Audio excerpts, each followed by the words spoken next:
شيكابالا يسخر من جماهير الأهلي ومن النادي الأهلي بعد الهزيمة من ريال مدريد. حلقة جديدة ومعلومة جديدة مع برنامجكم أسرار وأخبار، لكن قبل أي شيء صلي على محمد ولا تنسى الإعجاب بالفيديو والاشتراك في القناة حتى يصلك كل ما هو جديد وحصري. خلونا في البداية نرحب بناقدنا الرياضي الكبير الأستاذ سعيد حسنين. أهلا وسهلا بيك يا أستاذ سعيد. أهلا بيك يا كابتن أحمد، ازي حضرتك؟ أخبارك إيه؟ الحمد لله يا كابتن سعيد. في أخبار يعني حضرتك قلتها لنا إن اللاعب محمود عبد الرازق شيكابالا لاعب نادي الزمالك أدلى تصريحات مع أحد الصحفيين، يعني اللي هو صديق ليك مقرب، أنت مش حابب تقول اسمه أنا عارف. تصريحات مستفزة تخص النادي الأهلي وجماهيره، خاصة بعد مباراة ريال مدريد والأهلي اللي انتهت بفوز كبير للأسف لريال مدريد. فيعني عايز أعرف رأي حضرتك واحكي لنا التفاصيل الأول بتاعة يعني التصريحات اللي أدلى بها شيكابالا لأحد أصدقائك. طبعا يا كابتن أحمد، شيكابالا يمكن صرح تصريحات مستفزة مع أحد أصدقائي السادة الصحفيين. الحقيقة الراجل بكل سخرية قعد يتكلم بشكل غير طبيعي ويشتم الحقيقة على النادي الأهلي، وكانش راح بيقول يعني للصديق الصحفي ما كانش راح النادي الأهلي، كان أكرم له من إن هو يحصل فيه كده ويتغلب 4، وقمة المسخرة وقمة التريقة والاستهزاء بالنادي الأهلي. طيب ازاي يا كابتن؟ ده راجل عنده فرقه هيلعب مع شباب بوليسداد غدا. طيب انا اسف لقطع كلامك. المفروض يعني اكيد الصحفي ده كان بيتواصل معاه عشان ياخد منه معلومات عن مباراته النهارده مع شباب بوليسداد والمعسكر بتاع الزمالك ماشي ازاي وشايفين ايه اللي وداه لموضوع الاهلي. انا متاكد ان الصحفي ساله عن مباراه شباب بوليسداد، ده الطبيعي. ما ده يا كابتن احمد اللي انا عايز اقول لحضرتك عليه. هو الاستاذ الصحفي بيكلموا عن لقاء شباب بوليسداد ودوري المجموعات وقد ايه المباراه مهمه لنادي الزمالك. الراجل ساب السكه خالص بتاعه نادي الزمالك ودخل في سكه النادي الاهلي بقمه الاستهزاء وكأن شيكابالا ما عندهوش حاجه في حياته غير النادي الاهلي. انسان حقيقه انا مش عارف يعني الراجل الحي ده ولا بيقولوا عليه ايه، يعني الحقيقه مستفز، مرحوم يعني مش عايز اقول والله يا كابتن. راجل مستفز جدا. انت ايه علاقتك بالنادي الاهلي؟ شوف فرقتك، خليك عندك حاله نضج لنادي الزمالك. الفرقه بتضيع من امثالكم واشكالكم.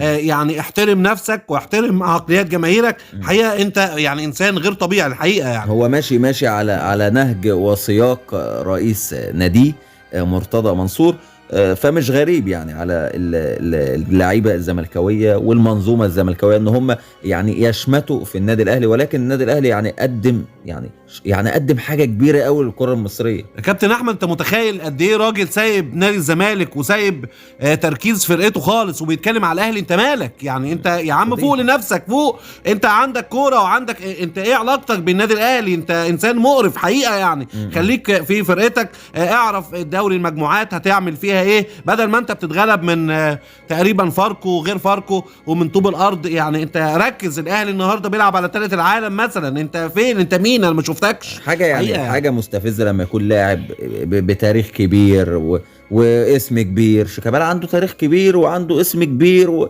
ويعني راجل ليه اسمه حاجه يعني. لا، اللي عمل الاسم ده واللي عمل الفانتازيه دي يا كابتن احمد جماهير نادي الزمالك. الجماهير يعني الحقيقه جماهير مش عارف هي حاسبه الحسبه دي ازاي. فين دوريات الزمالك اللي مع شيكابالا؟ فين شيكابالا جاب بطولات افريقيا قد ايه؟ احسب لي بالارقام.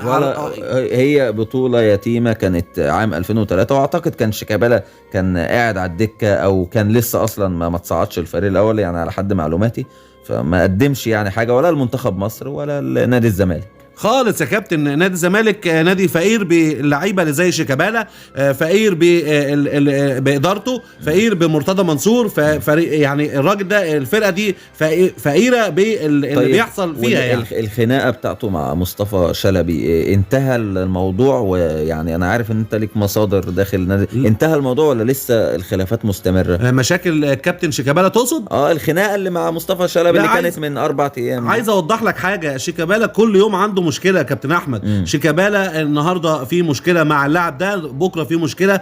شيكابالا دايما عامل حاله مشاكل في نادي الزمالك. وعلى فكره انا اسف في قطع كلامك يا كابتن احمد، لكن الراجل ده يمكن شيكابالا بيستبعدوه دايما من التدريبات، مش عشان هو مصاب او حاجه. دي الحاجات اللي يمكن الساده المشاهدين ما يعرفوهاش. لا، ده هم بيستبعدوه علشان خاطر ان شيكابالا راجل بيعمل مشاكل كتير، وبالتالي بيريحوه بعض الوقت يعني عشان خاطر اللغط. افهم من كلامك ان لا زالت يعني مشكلته مع مصطفى شلبي قائمه حتى هذه اللحظه. قائمه ومفيش كلام بينهم. طبعا في خناقه جامده جدا بينهم، ضرب وشد وجذب كبير جدا. ضربوا بعض ضرب غير طبيعي. كل الصحافه وكل الناس تناولوا الخبر الا الاعلام الفاسد وشتايم يا كابتن احمد. اوقات وقت الضرب ما بينهم بالام والاب بطريقه يعني غير طبيعيه. حقيقه فرقه لابد من انها تتعلم الادب والاحترام قبل ما تتكلم على كبيرها وكبيرها النادي الاهلي يا كابتن. طيب سريعا كده قبل ما نختم، توقعاتك ايه لمباراه الزمالك وشباب بوليسداد؟ اعتقد شباب بوليسداد هيدي درس قاسي لنادي الزمالك هنا في استاد القاهره. وان كنت انا ما املش هذا، لكن نادي الزمالك يعني هيهزم غدا في السادسة مساء بنتيجه 2-0 على الاقل. وشباب بوليسداد هتعمل نتيجه قويه. واسف يمكن الكلام ده ما بيبقاش يعني ناس كتير، لكن ده الواقع يعني. احنا يعني بنشكرك شكرا جزيلا يا كابتن سعيد، نورتنا وشرفتنا كالعاده. انا اللي بشكر حضرتك جدا يا كابتن احمد. ان شاء الله يعني نلتقي بيك دائما كده في حلقات قادمه. بنشكرك كابتن سعيد وبنشكر مستمعينا في كل مكان، والسلام عليكم ورحمه الله وبركاته.